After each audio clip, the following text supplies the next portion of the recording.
Hello and welcome to my channel. My name is Jaeger Anderson with Jaeger Anderson Photography, and today we're going to be going over my favorite way of cleaning up skin and smoothing out colors within Photoshop. If you're a photographer and you're interested in learning more about how to take better photos, how to retouch your images, or how to market yourself better as a photographer, hit the subscribe button and hit the notification bell so you never miss an upload. So today I'm going to be focusing on a quick and simple editing technique that I learned from Jake Hicks Photography, and it'll make your skin look super smooth and super nice without compromising the texture. So something to keep in mind before we jump into this technique is that I've done a significant amount of cleanup on this image using some frequency separation.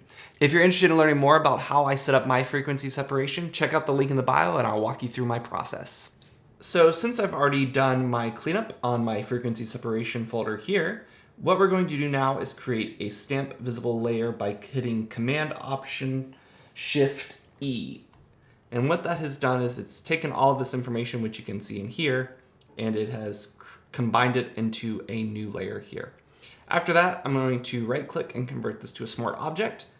So the reason why I create a smart object, and perhaps why you should too, is that smart objects allow you to make changes to your filters or your smart filters if you want to make tweaks or edits after the fact. So now that I've converted that layer to a smart object, I'm going to go to Filter, Other, High Pass. And I'm going to pick a radius here that is divisible by 3. So I could use, 3, but that's pretty low. I'm going to pick something relatively high, but not too high. 15, still a little low. I'm going to go a little higher than that. I'm going to go to 21. That looks good to me. Now, this is a weird process, but just bear with me. So that's the first step. The next thing I'm going to do is I'm going to invert this layer by hitting Command-I. And I'm going to go from normal to linear light. And then I'm going to go to Filter, then Blur, Gaussian Blur. And I'm going to pick the number that is divisible by 3 of that original number. So the original number is 21, so 21 divided by 3 is 7. So I'm going to hit 7. I'm going to hit OK. And then voila, we're done. Just kidding. This is just the first step. So after that, we're going to hold down Alt and click a mask, and that will fill a new layer with black. We're going to have a brush. We're going to have a high flow, soft brush, high flow. And what we're going to do is we're going to paint anywhere with white where there is skin. And we're going to be kind of fast and loose with this. And we can go over the moles. That's fine. Don't worry about that. We don't want to really go anywhere else. It's okay if we kind of get the outline a bit. There we go.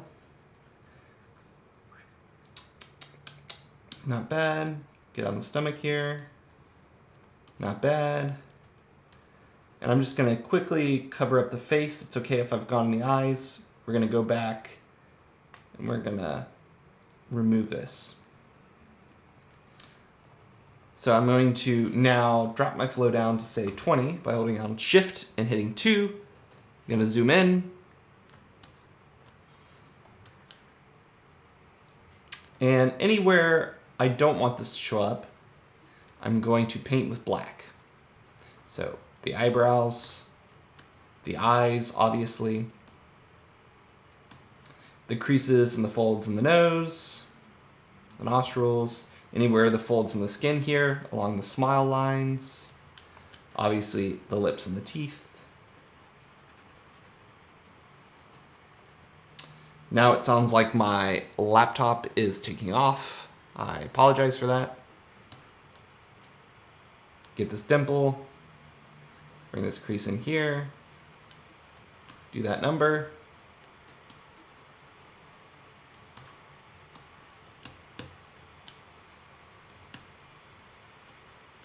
Nice.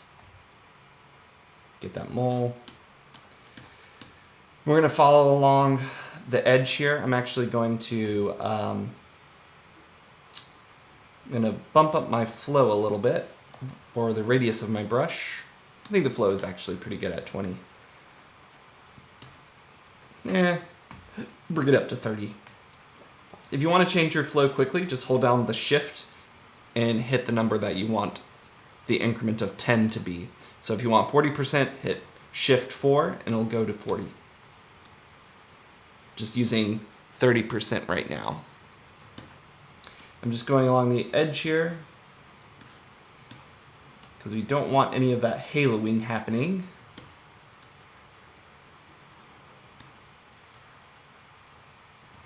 Get the belly button, get the edge here.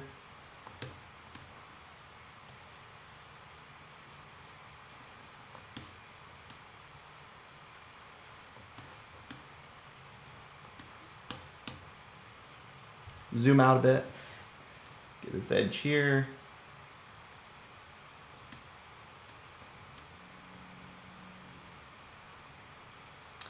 Bring back the armpit. Bring back these moles. And here I'm just kind of touching in the crease in the arm, right? And probably bring in this chin, right, along the cheek and along the hairline as well. All right, so what have we done here, right? So that looks pretty awful, right? And we can turn this off and on just to see where we need to go.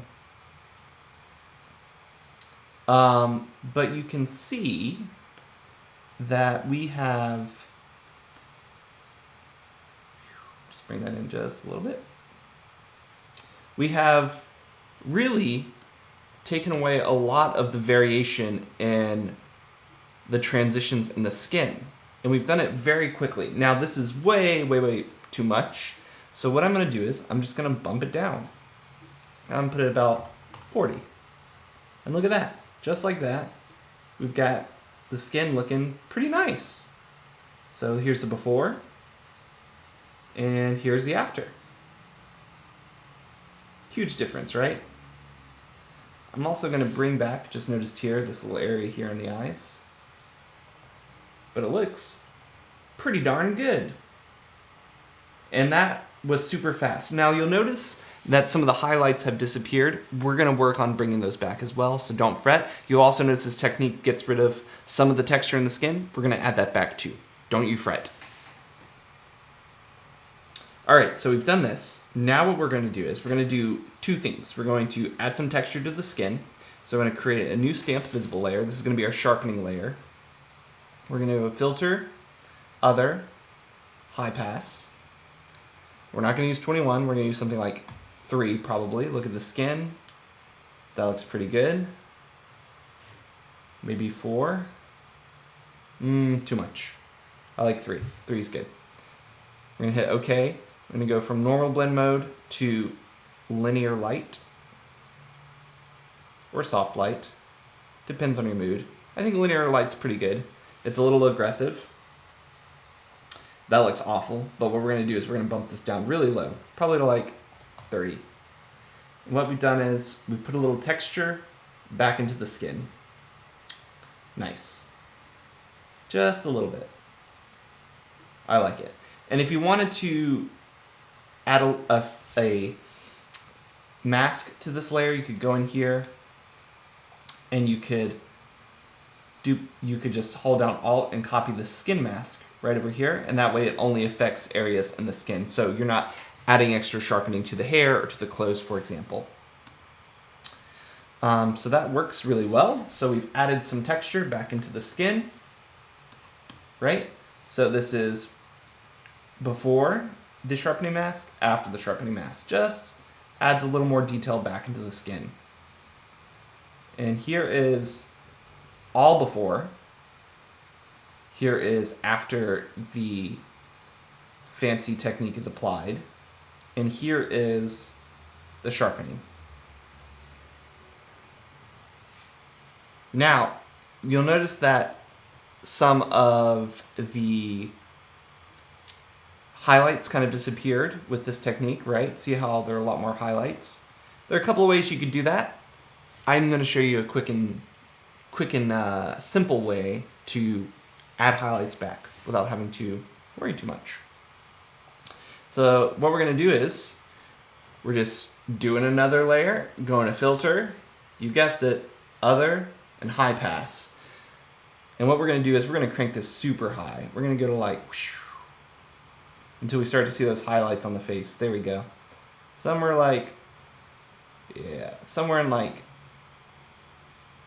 in here looks good. 117 looks great.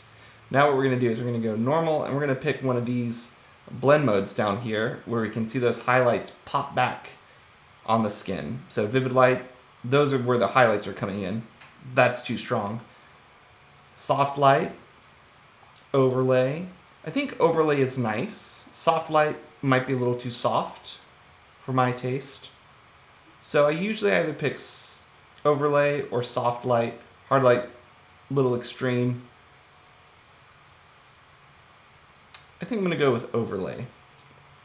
So what I'm gonna do now is, now that that's there, I'm going to double click on this layer, and this brings up our layer style. And this little area down here is our blend if.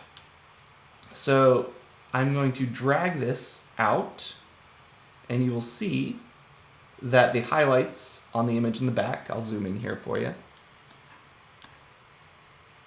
This effect goes away, right? So there the effect is coming in, and then I move it towards the right, and the effect goes away. So what we're gonna do is we're gonna bring in those highlights that we like, and then I'm gonna hold down Alt and click on this little arrow, and that splits it so that we can gradually reintroduce it, like so. I'm gonna hit OK. And if I need to change that, I just double click, and there's my effect there if I need to make adjustments, but I like that for now. And what I'm going to do is, now all these highlights are brought back, right?